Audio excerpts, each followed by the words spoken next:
ಈಗಲೇ ನಮ್ಮ ಚೇತನ್ ಅವರು, ಡಾಕ್ಟರ್ ವಿಕ್ರಮ್ ಸಿದ್ದಾರೆಡ್ಡಿ ಅವರು, ಕಿಶೋರ್ ಬಾಬು ಅವರು ರಸ್ತೆ ಸ್ವಚ್ಛತೆ ಏನು ಇಂಪಾರ್ಟೆನ್ಸ್ ಇದೆ ತಮ್ಮೆಲ್ಲರಿಗೆ ಅವರು ಹೇಳಿದ್ದಾರೆ. ನಮ್ಮ ದೇಶದಲ್ಲಿ ಕಳೆದ ವರ್ಷ 1,68,391 ಜನ ರಸ್ತೆ ಅಪಘಾತದಲ್ಲಿ ಸತ್ತಿದ್ದಾರೆ. ಪ್ರತಿ ತಾಸಿಗೆ 19 ಜನ ಸಾಯ್ತಾ ಇದ್ದಾರೆ. ಈಗ ನಾವು 7 ಗಂಟೆ ಊಟ ಸ್ಟಾರ್ಟ್ ಮಾಡಿದ್ದೀವಿ, 8 ಗಂಟೆಗೆ ಆಗ್ತಾ ಇದೆ. 19 ಜನ ನಮ್ಮ ದೇಶದಲ್ಲಿ ಅಪಘಾತದಲ್ಲಿ ಸತ್ತಿರಬೇಕು. ಒಂದು ದಿನಕ್ಕೆ ಪ್ರತಿ ದಿವಸ 462 ಜನ ಅವರು ಸಾಯ್ತಾ ಇದ್ದಾರೆ. ನಮ್ಮ ರಾಜ್ಯದ ನಾವು ಮಾತು ತಗೊಂಡಿದ್ದಾರೆ.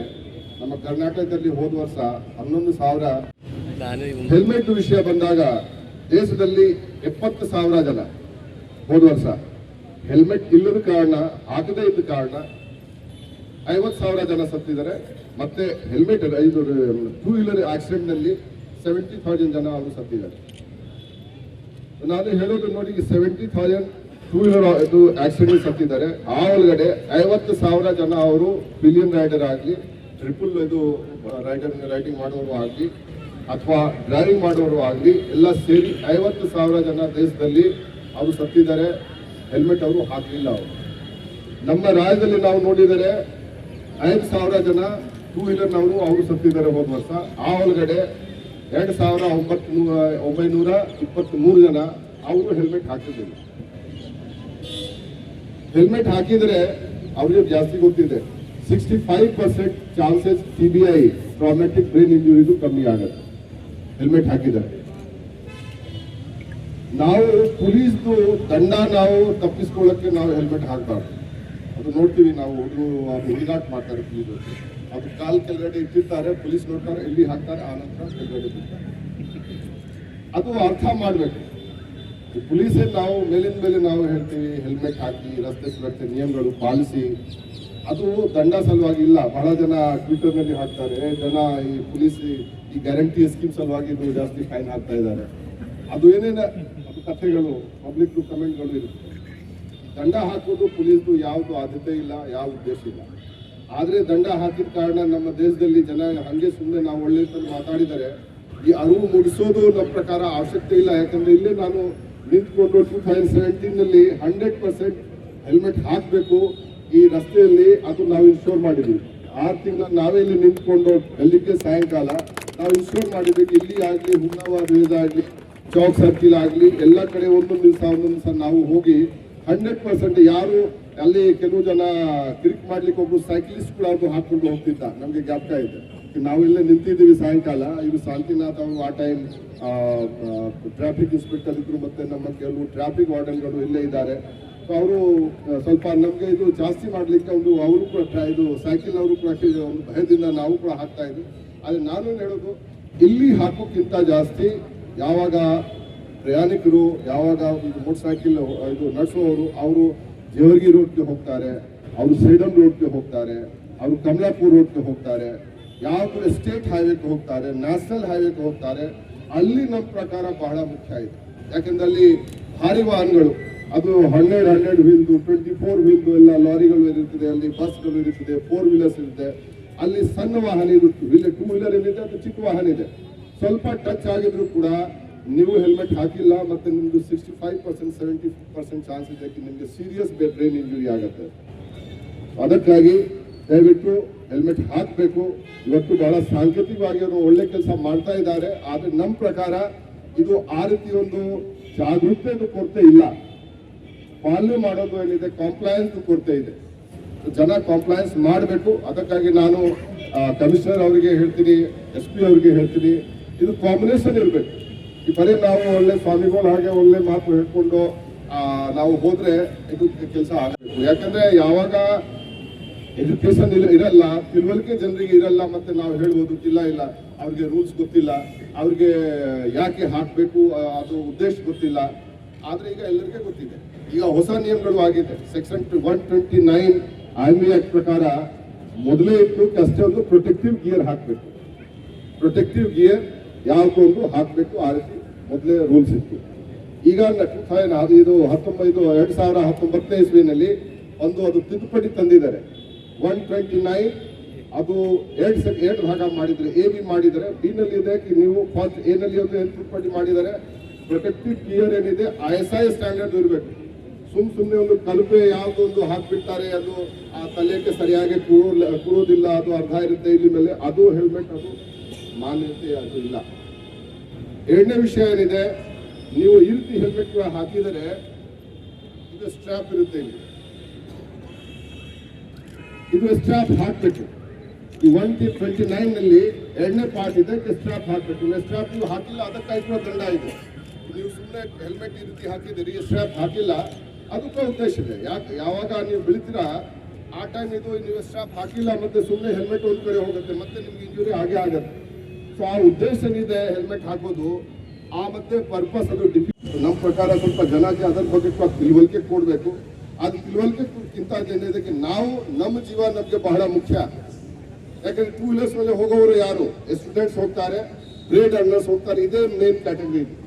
ಯಾರು ಅದು ಕೂಲಿ ಕೆಲಸ ಮಾಡೋರು, ಆಸ್ಪತ್ರೆಯಲ್ಲಿ ಕೆಲಸ ಮಾಡೋರು, ಅವರು ಸ್ಕೂಲ್ ಹೋಗೋರು, ಇದು ಸ್ಕೂಲ್ನಲ್ಲಿ ಕೆಲಸ ಮಾಡ್ತಾರೆ, ಕಾಲೇಜಲ್ಲಿ ಕೆಲಸ ಮಾಡ್ತಾರೆ, ಬೇರೆ ಅವರು ಬ್ರೇಡ್ ಅರ್ನರ್ಸ್ ಅದು ವೆಹಿಕಲ್ ಇದೆ. ಮತ್ತೆ ಸ್ಟೂಡೆಂಟ್ಸ್ ಹೋಗ್ತಾರೆ, ಕಾಲೇಜ್ ಸ್ಟೂಡೆಂಟ್ಸ್ ಹೆಚ್ಚಾಗಿ ಅದು ಯೂಸ್ ಮಾಡ್ತಾರೆ.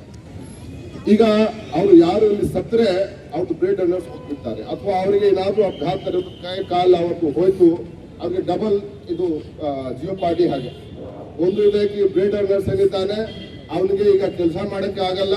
ಸೆಕೆಂಡ್ ಏನಾಗುತ್ತೆ, ಅವ್ರದ್ದು ಚಿಕಿತ್ಸೆ ಮೇಲೆ, ಅವ್ರದ್ದು ಟ್ರೀಟ್ಮೆಂಟ್ ಮೇಲೆ ಮತ್ತೆ ಇನ್ನು ನಾವು ಒಂದು ಭಾರ ನಮ್ಮ ಮೇಲೆ ಅದು ಆ ಫ್ಯಾಮಿಲಿಗೆ ಅದು ಬರುತ್ತೆ. ಅದು ಅರ್ಥ ಮಾಡಬೇಕು, ಯಾರಿದ್ದಾರೆ ಬ್ರೇಡ್ ಅರ್ನರ್ಸ್ ಇದ್ದಾರೆ ಅಥವಾ ಯಂಗ್ಸ್ಟರ್ಸ್ ಎಲ್ಲ ಇರ್ತಾರೆ, ಅವ್ರು ಹೇಳಿದ್ದಕ್ಕೆ ಇದು ಅಮೂಲ್ಯವಾದ ಜೀವ ಇದೆ, ಅದು ನಾವು ಸ್ವಲ್ಪ ನೋಡಬೇಕು. ಕಲಬುರಗಿ ನಗರದಲ್ಲಿ ನಮ್ಗೆ ಗೊತ್ತಿದೆ, ಈಗ ಮೊನ್ನೆ ತಾನೇ ಅರವಿಂದ್ ಕುಮಾರ್ ಅರ್ಲಿ ಅವರು ಇದ್ದಾರೆ ಇಲ್ಲಿ MLC, ಅವ್ರದ್ದು ತಾಯಿ ಆ ಸೇಡಂ ರೋಡ್ ನಲ್ಲಿ ಹೋಗುವಾಗ ಯಾವ್ದೊಂದು 2 ವೀಲರ್ ಇದೆ ಮತ್ತು ಅವ್ರಿಗೆ ಹೊಡೆದು ಅವ್ರಿಗೆ 65 ವರ್ಷ ವಯಸ್ಸಾಗಿದೆ, ಅವ್ರು ತೀರಿ ಹೋಗಿದೆ. ಸೊ ಇಲ್ಲಿ ಕೂಡ ಏನಿದೆ, ಜನರಿಗೂ ನಾವು ಹೇಳ್ಬೋದು, ರ್ಯಾಶ್ ಒಂದು ಡ್ರೈವಿಂಗ್ ಇಂದ ಇದು ಆಗೋದು.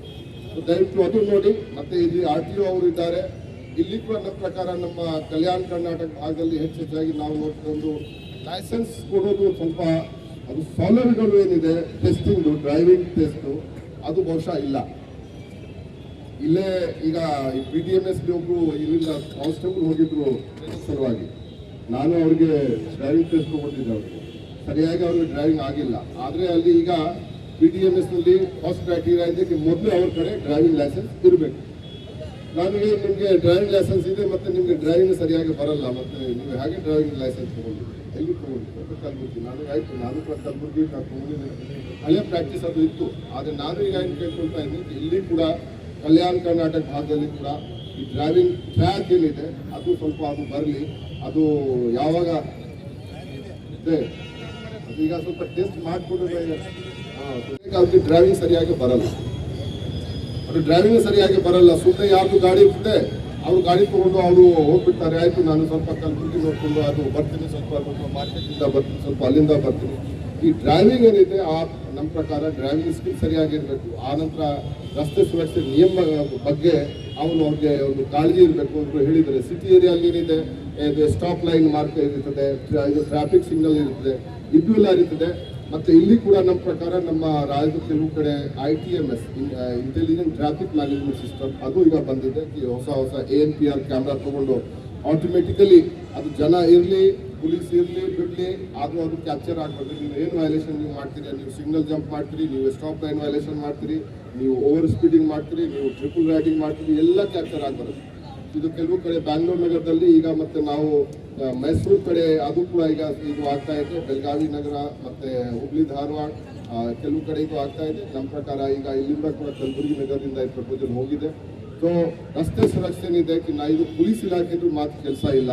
ನಮ್ಮ ಪ್ರಕಾರ ಮಾಧ್ಯಮದವರು, ನಮ್ಮ ಪ್ರಕಾರ ಇದು ಆಸ್ಪತ್ರೆಗೆ ಯಾರು ಅವರು ಈ ಮೆಡಿಕಲ್ ಫ್ಯಾಟರ್ನಿಟಿ ಏನಿದ್ದಾರೆ ಅವರು, ಆನಂತರ ಸ್ಟೂಡೆಂಟ್ಸ್ ಆಗಲಿ ಬೇರೆ ಸಾರ್ವಜನಿಕರು ಆಗಲಿ ಅದು ಅವ್ರಿಗೆ ಮನವರಿಕೆ ಮಾಡಬೇಕು. ಮತ್ತೆ ಈಗ ಪೋಷಕರು ತಮ್ಮ ಮಕ್ಕಳಿಗೆ ಹೇಳಬೇಕು, ಈಗ ನೋಡ್ರಿ ನೀವು ಸುಮ್ಮನೆ ಇದು ರ್ಯಾಶ್ ಡ್ರೈವಿಂಗ್ ನೀವು ಮಾಡಬಾರ್ದು, ನೀವು ಟ್ರಿಪಲ್ ರೈಡಿಂಗ್ ನೀವು ಮಾಡೋಕ್ಕೆ ನೀವು ಹೋಗಬಾರ್ದು, ಇದು ಬಹಳ ನಿಮಗೆ ಜೀವನಿಗೆ ಅಪಾಯ ಬರುತ್ತೆ. ಟೀಚರ್ಸ್ ಏನಿದ್ದಾರೆ ಸ್ಕೂಲಲ್ಲಿ ಅವರು ಅವರಿಗೆ ಹೇಳಬೇಕು, ಕಾಲೇಜಲ್ಲಿ ಯಾರಿದ್ದಾರೆ ತಮ್ಮ ಸ್ಟೂಡೆಂಟ್ಸ್ಗೆ ಹೇಳಬೇಕು. ಮತ್ತೆ ಚಿಕ್ಕ ಮಕ್ಕಳು ತಮ್ಮ ತಂದೆಗೆ ಹೇಳಬೇಕು, ನೀವು ದಯವಿಟ್ಟು ಅದು ಬಹಳ ಜನ ಮಾಡ್ತಾರೆ, ನೀವು ದಯವಿಟ್ಟು ಅಪ್ಪ ಸ್ವಲ್ಪ ಇದು ನೀವು ಮಾಡಬಾರ್ದು, ಇದು ಸುಮ್ಮನೆ ಹೆಚ್ಚು ಕಡಿಮೆ ಆಗಿದೆ, ನಮಗೆ ಎಲ್ಲರಿಗೆ ಸಮಸ್ಯೆ ಆಗುತ್ತೆ. ಅವರು ಹೇಳಿದರೆ ಜಾಸ್ತಿ ನಮ್ಮ ಪ್ರಕಾರ ಇಂಪ್ಯಾಕ್ಟ್ ಇರುತ್ತೆ. ಪೊಲೀಸ್ ಹೇಳಿದ್ರೆ ಜನ ತಿಳ್ಕೊತಾರೆ, ಪೊಲೀಸ್ಗೆ ಅದೇ ಅವ್ರಿಗೆ ಸಂಬಳ ಸಿಗೋದು ನಮಗೆ ಹೇಳಕ್ಕೆ ಅದಕ್ಕಾಗಿ ಹೇಳ್ತಾ ಇದ್ದಾರೆ. ಆ ಇಂಪ್ಯಾಕ್ಟ್ ಬರಲ್ಲ. ಆದರೆ ಅವರದ್ದು ಸ್ವಂತ ಕುಟುಂಬದವರು ಹೇಳಿದ್ದಾರೆ, ಸ್ವಂತ ಸ್ನೇಹಿತರು ಹೇಳಿದ್ದಾರೆ, ಅದು ಹೇಳಿದ್ರೆ ಜಾಸ್ತಿ ಇಂಪ್ಯಾಕ್ಟ್ ಇರುತ್ತೆ.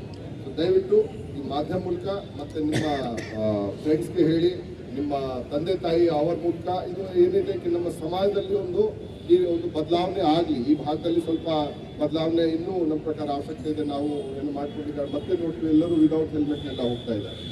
ಸೊ ಎಜುಕೇಷನ್ ಜೊತೆಗೆ ಎನ್ಫೋರ್ಸ್ಮೆಂಟ್ ಕೂಡ ಆಗಲಿ. ಮತ್ತು ನಮ್ಮ ಕಲಬುರಗಿ ನಗರ ಆಗಲಿ, ಕಲಬುರಗಿ ಜಿಲ್ಲೆ ಆಗಲಿ, ಕರ್ನಾಟಕ ರಾಜ್ಯ ಆಗಲಿ ಮತ್ತು ನಮ್ಮ ಭಾರತ ದೇಶ ಆಗಲಿ, ಅಲ್ಲಿ ಸುಮ್ಮನೆ ರಸ್ತೆ ಅಪಘಾತಗಳಲ್ಲಿ ಅಮೂಲ್ಯವಾದ ಜೀವನವನ್ನು ನಾವು ಕಳ್ಕೊಳ್ಬಾರ್ದು. ಅದು ನಮ್ಮ ಪ್ರಕಾರ ಅದರ ಬಗ್ಗೆ ನಾವು ಎಲ್ಲರೂ ಕಾಳಜಿ ತಗೊಳ್ಳೋಣ. ಅದರ ಬಗ್ಗೆ ಏನೇನು ನಾವು ಮಾಡೋಣ ಅಷ್ಟು ಹೇಳುತ್ತಾ, ಮತ್ತಿದು ಬಹಳ ಸುಂದರವಾದ ಕಾರ್ಯಕ್ರಮ. ನಾನು ಬಂದಿದ್ದೆ ಒಂದು ತರಬೇತಿ ಸಂಸ್ಥೆಯಲ್ಲಿ ಯಾವ ಒಂದು ಟ್ರೈನಿಂಗ್ ಕೋರ್ಸ್ ಏನಿದೆ ಅದು ಇನಾಗ್ರೇಷನ್ ಫಂಕ್ಷನ್ಗೆ.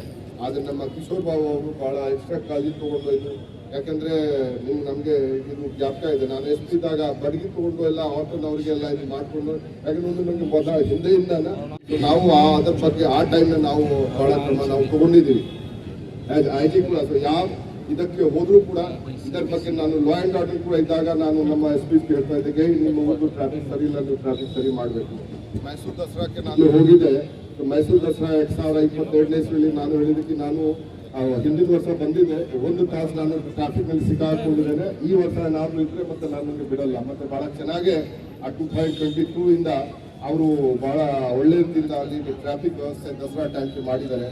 ಯಾವ್ದು ಅಡೆತಡೆ ಆಗಿಲ್ಲ. ಸೊ ನಾನು ಅದಕ್ಕಾಗಿ ಈ ರೀತಿ ಒಂದು ಸಮಾರಂಭದಲ್ಲಿ ಭಾಗವಹಿಸಿ ನಮಗೆ ಆಸ್ಪತ್ರೆ ಕೊಟ್ಟಿದ್ದಂತಹ ನಮ್ಮ ಕಿಶೋರ್ ಬಾಬು ಅವರಿಗೆ, ಅವರೆಲ್ಲ ಸ್ಟಾಫ್ಗೆ ಮತ್ತು ವಿಕ್ರಮ್ ಆಸ್ಪತ್ರೆಗೆ ಮುಖ್ಯಸ್ಥರಿಗೆ ಎಲ್ಲರಿಗೆ ಹೇಳುತ್ತಾ, ಮತ್ತು ಈ ಸಮಾರಂಭದಲ್ಲಿ ಚೇತನ್ ಅವರು, ನಮ್ಮ ಶ್ರೀನಿವಾಸ್ಲು ಅವರು, ಮತ್ತು ಬ್ಯಾಂಗ್ಳೂರಿಂದ ಬಂದಿದ್ದಾರೆ ನಮ್ಮ ಕಾರ್ಯಕ್ರಮಕ್ಕೆ ಅರುಣಾಂಶಿಗೂರು ಅವರು, ಗಿರಿ ಅವರು ಎಲ್ಲರೂ ಬಂದಿದ್ದಾರೆ. ಎಲ್ಲರಿಗೆ ಇನ್ನೊಮ್ಮೆ ನಾನು ಧನ್ಯವಾದವನ್ನು ಹೇಳುತ್ತಾ ನಮ್ಮ ಮಾತಿಗೆ ನಾನು ವಿರಾಮ ಕೊಡ್ತೀನಿ. ಜೈ ಹಿಂದ್, ಜೈ ಕರ್ನಾಟಕ.